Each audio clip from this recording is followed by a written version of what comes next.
Hello and welcome to the Official Watches YouTube channel. Here at Jardin du Mayfair, I am so excited to be bringing you a really cool Rolex Daytona Panda this week. You might say, hang on a second, Oscar, the Rolex Daytona Panda? You've probably reviewed it 100 times. Well, no, not this one, because it's a Khanjar Rolex Daytona Panda. It's thrown me off. It's incredible. I don't think I've ever even said that in a sentence, let alone pulled one out the bag. So let's find out a little bit more about what a Khanjar dial is, or a Khanjar watch, and then we'll sort of go down and learn the history of it all together, which I'm quite excited for. But guys, just a very quick one to say, my tech team tell me up to 72% of you aren't subscribed. That is a terrible number and I'm desperate to get it up. I've been really working hard on these videos, so if you don't mind, please, could you tap that subscribe button? Thank you so much. It means the world to me, and I can keep these videos coming fresh and hot every week, which is what I want to do. Okay, so that's enough of that. Let's get into it and find out a little bit more about this cool watch. Now, I'm pretty sure you've heard the phrase business at the front, party in the back, except usually it references haircuts and not a Rolex Daytona.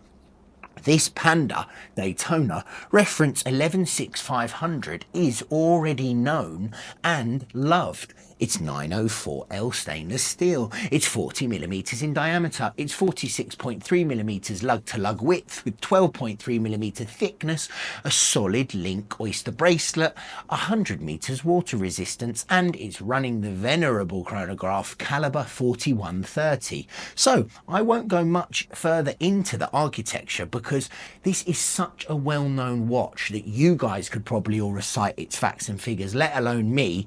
And let's be honest, it's an easy peasy slam dunk of a watch as it is. However, this particular watch on the caseback displays the Khanjar, which is the national crest of Oman and is an iconic symbol in the world of watches. It's made up of a dagger on a belt sitting above two swords. The Khanjar was introduced by the late Sultan Qaboos bin Said Al Said and made its appearance as the centerpiece of the country's new flag in 1970 when he had overthrown his father Sultan bin Taimur with the help of the British in a coup. Now, I will say this, guys, I'm doing my best with the pronunciation, but if I've got them wrong, I'm sorry. I am an Englishman after all, but I'm doing my best. So, Sultan Qaboos attended private school in Bury St Edmunds, of all places, before moving to the Royal Military Academy, Sandhurst. He went on to serve in the British Army.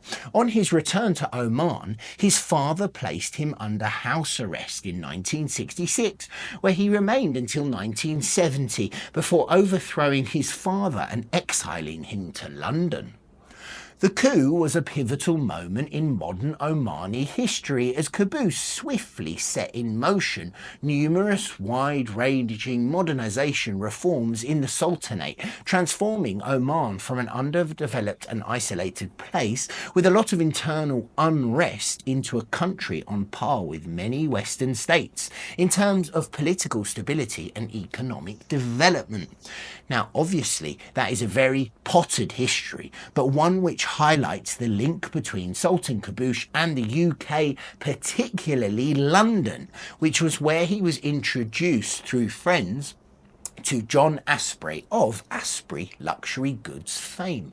Founded in 1781, the company is still in operation today, supplying high-end jewellery, leather goods and silverware. Under the royal warrant, it was awarded in 1862 by Queen Victoria, who named it the Queen's Gift Shop.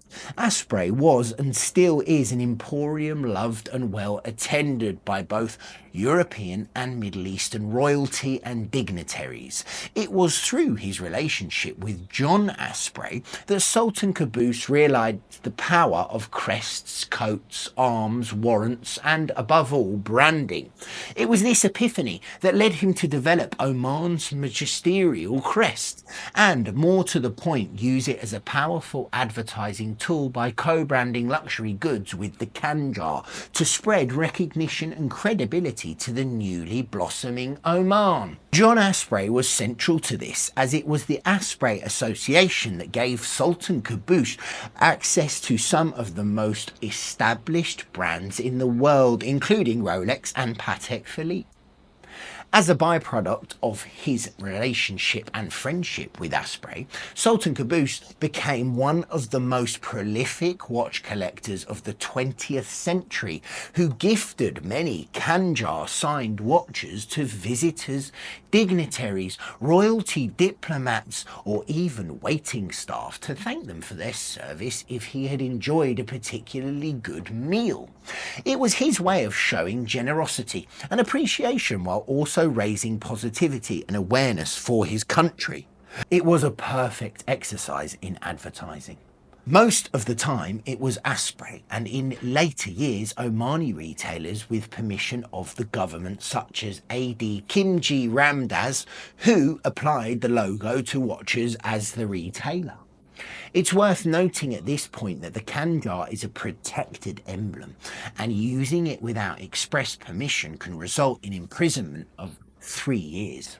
While usually retailer applied, some models do exist where archive extracts note that the Khanjar had been applied in the brand's workshops, which is highly unusual as it is virtually unheard of for powerful brands such as Rolex or Patek to adapt dials or move their own text in order to make way for a third-party signature. As a result, brand-modified dials are at the zenith of Khanjar collections. Both Rolex modified and retailer dial stamp Daytonas do exist. On some, the Rolex text has been removed to accommodate the crest beneath the crown at 12. On others, it has been applied beneath the Rolex signature. Khanjar dialed Rolex haven't been seen since the turn of the century, as they were replaced seemingly permanently by models that had the engraving on the caseback instead. This particular Daytona was produced towards the end of 2017 and hails from an Omani AD, so is likely to be one of the last few Khanjar models produced prior to the death of Sultan Qaboos in 2020. The Sultan was a watch lover and a true collector right up until the end, and one who gifted many special watches over the years. This is one of them, and I'm so extremely proud to have it here to show you guys. Once again, so sorry for my pronunciations on this video. I really did give it my best shot, guys, and I hope you've enjoyed this video. So let's talk about this watch. I want to know from you guys in the comments, do you think it's totally mad? Obviously, there's a premium over other Daytonas compared to this. I mean, this is £65,000. However, it is, you could argue, a true collector's item.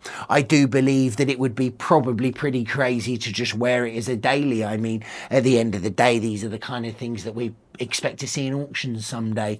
So it's probably an investment piece, which I suppose is a bit sad, but at the same time, it's special, isn't it? You know, so if you're going to have something as special as this, it's probably that you're thinking maybe it could be worth a fortune someday. Like, I've seen 6262s with Khanjar dials, I've seen 6263s with Khanjar dials, and they've gone up 200%, 300%. So I suppose there's no, harm in suggesting that this could probably do the same. But I guess only time will tell.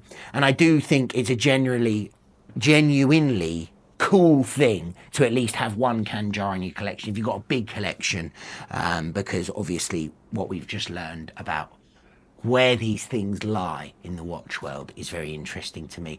Sorry for that last rant, but thank you so much for joining me here at Official Watches YouTube channel. Jardin du Mayfair, heaven on earth for the watch enthusiast. Next week I'm bringing you something absolutely crazy and I can't wait. See you then.